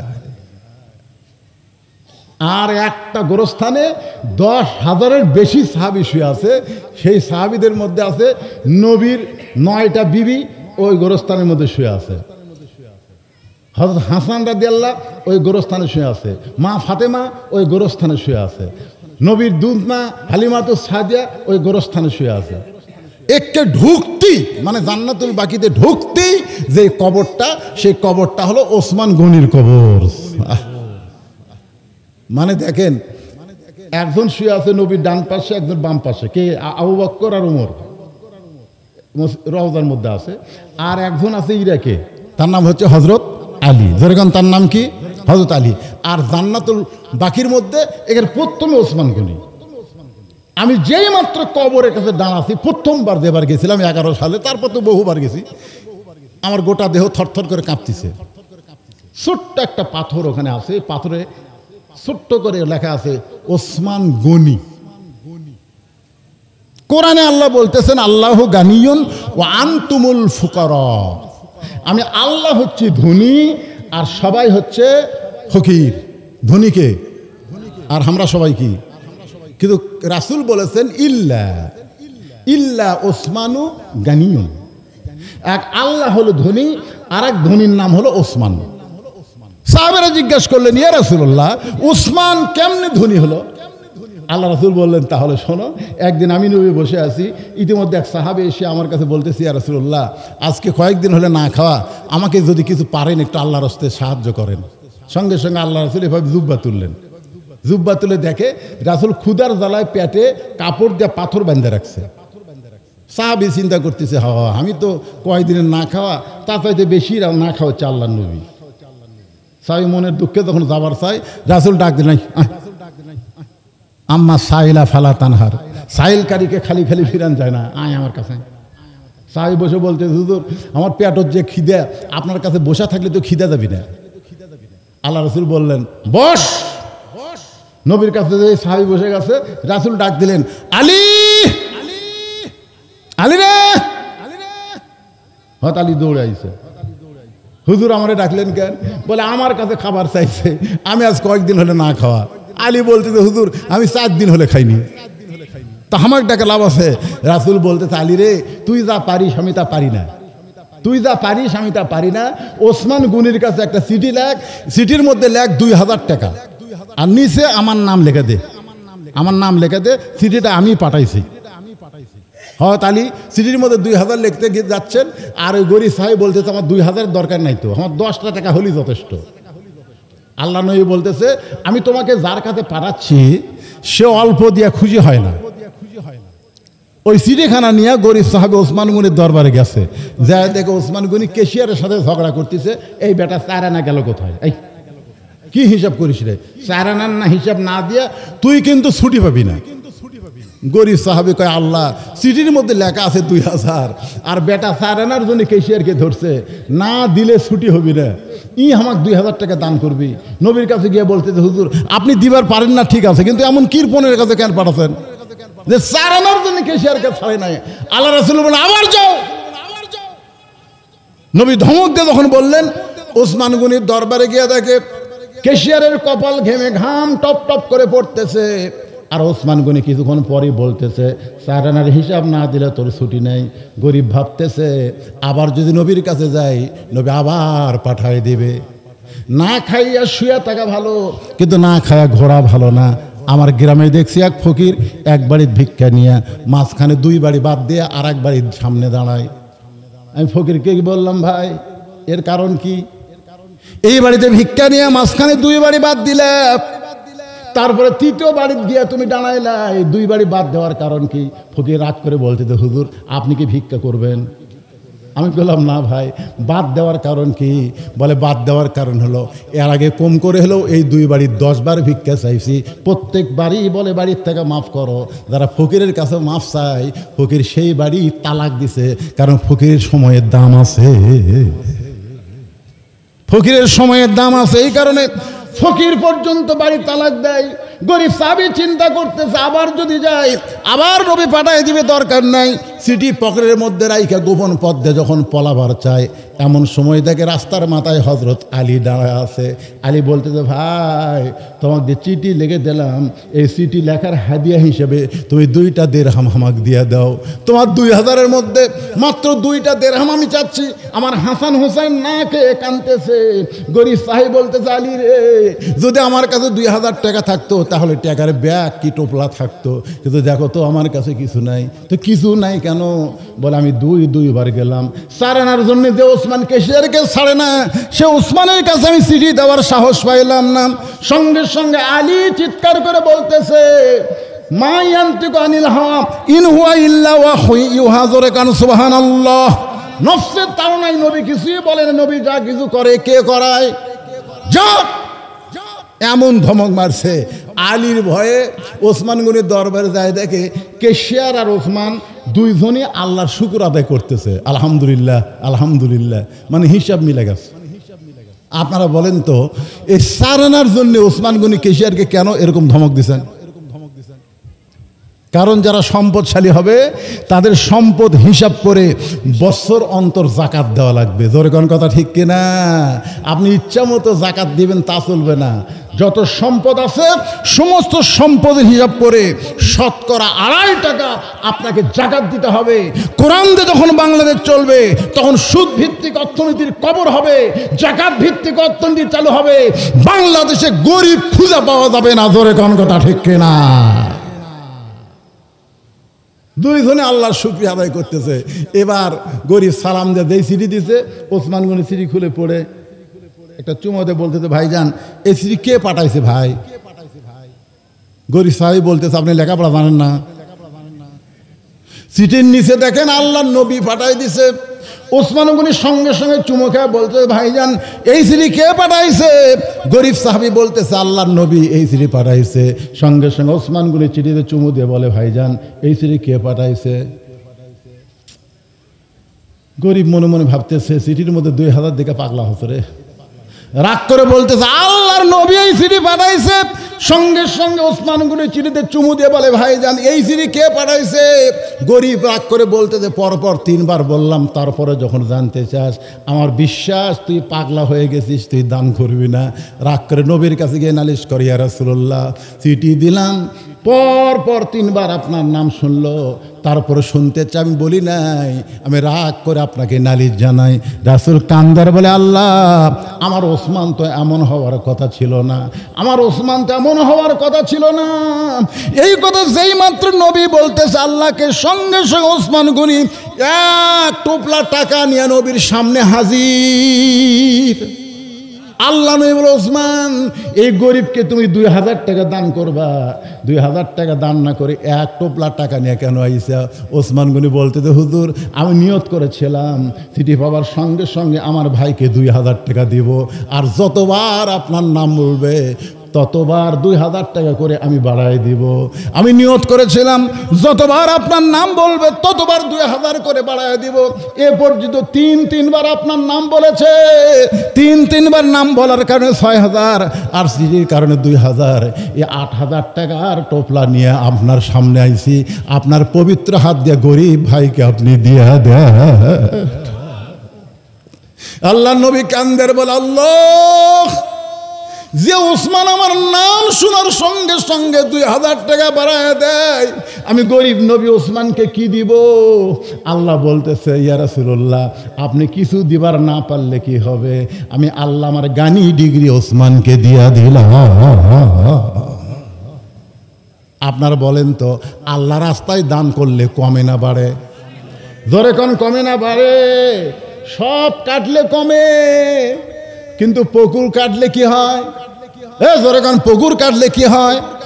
দান করলে পুকুরের মতন যত দান করবেন তত বাড়বে।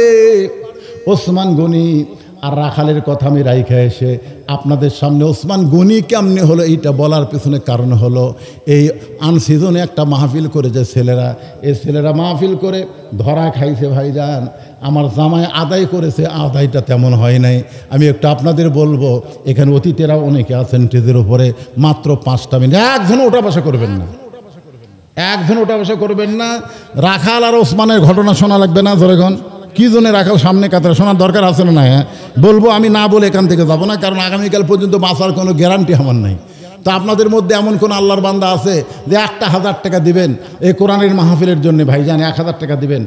একটু জিকির করে, লা ইলাহা ইল্লাল্লাহ, লা ইলাহা ইল্লাল্লাহ, লা ইলাহা, লা ইলাহা ইল্লাল্লাহ মুহাম্মাদুর রাসূলুল্লাহ। রাখাল চিল্লায় বলতেছে, আমি বারান্দায় নামাজ পড়ি, আমি ভিতরের কাউকে চিনি না। এত বড় মহান মানবকে আমি অপমান করেছি শুধু ওই প্রতীকের জন্যে। জোরে গান সুবহানাল্লাহ। কার দিকে? উমর ফারুকের দিকে রাখাল আঙ্গুল তুলে বলতেছে, এত বড় মহান মানবের সঙ্গে বেয়াদবি করেছি ওই প্রতীকের জন্যে। ওই প্রতীক আমার সর্বনাশ করেছে। ওই প্রতীক আমারে কইছে, উমরকে যদি দেখতে চাও তাহলে ফজরের নামাজ সামনে কাতারে আদায় করা লাগবে। আমি শুধুমাত্র বারান্দা থেকে উমরকে দেখার জন্য সামনে কাতারে আইলাম, কিন্তু সামনে কাতারে আসার পরে ওই প্রতীককেই যদি সামনে কাতারে দেখতে পাই তাহলে তোমরাই বলো তো, লোকমা দেওয়া ছাড়া তো আমার কোনো উপায় নাই। আমি আল্লাহু আকবার লোকমা দিয়া ওই প্রতীককে মেহরাব থেকে সরাই দিব। ওই জায়গায় হযরত উমরকে আমি প্রাণ ভরে এক নজর দেখতে চাই। ওসমান গনি কান্দারে বলে, পাগল পাগল। সমস্ত মসজিদে নববীর সাহাবেরা সবাই কাঁদতেছে। রাখাল চিল্লায় বলা, হারে বাহিরে নামাজ পড়ি এরকম কান্দাকান্দি দেখি না, ভিতরে কেন কান্দান শুরু হয়ে গেল? ওসমান বলে, রাখাল ভাই, কান্দার কারণ হলো তুমি যারা প্রতীক প্রতীক বলতেছ তিনি হলেন হযরত উমর। গাছের গোড়া কাটলে গাছটা যেমন পড়ে যায়, রাখাল তেমনি পড়ে গিয়া মেহরাবের মধ্যে কাটা মুরগির মতন ছটফট করতেছে আর বলতেছে, আমির আল মুমিনিন, আমি আপনাকে তওবা পড়াইছি, আমি আপনাকে মুনাফিক কইছি, আমি আপনাকে ভণ্ড কইছি। এত কিছু বলার পরেও আপনি অধম রাখালকে কিছুই বলেন নাই। ওমর ফারুক রাখালকে এক টানি তুলে কপালে একটা চুমু দিয়া বুকের মধ্যে জড়ায় ধরলেন। সমস্ত সাহাবীরা বলতেছে, আমির আল মুমিনিন, আমরা বুঝতে পারলাম না যেই লোকটা আপনাকে তওবা পড়ানোর কথা বলতেছে আপনাকে মুনাফিকের কথা বলতেছে, ভণ্ডের কথা বলতেছে, আপনি তাকে বুকের মধ্যে জাপটে ধরলেন, কারণ কি? ওমর ফারুক বললেন, সাহাবীরা রে, আমি এত কথা হজম করার পিছনে একটাই মাত্র কারণ, আমি রাখালকে দেখি নাই, এ রাখালের মধ্যে আল্লাহর কোরআন আমি দেখতে পাই। কোরআন দিয়ে যখন বাংলাদেশ চলবে, তখন কোরআন শুধু ওয়াজের টেজে থাকবে না, কোরআন শুধু মাদ্রাসায় থাকবে না, কোরআন শুধু মসজিদে থাকবে না, সবাই কোরআন মাননেওয়ালা হয়ে একটা কোরআন হয়ে যাবে। ধরে কোন কথা ঠিক কি না? এই আহসান আমালা, সুন্দর আমলের পরীক্ষা নিবে আল্লাহ। সেই সুন্দর আমল হলো শুধু কোরআনের ওয়াজ শুনবো না, বাস্তব জীবনে আল্লাহর কোরআন অনুযায়ী যেন চলতে পারি। কোরআন অনুযায়ী চলতে গেলে আমাদের কি করণীয়, সেই কাজটা আমাদের করার দরকার আছে না নাই? আল্লাহ যেন সকলকে তৌফিক দান করে। সকলে বলে আল্লাহুম্মা আমিন।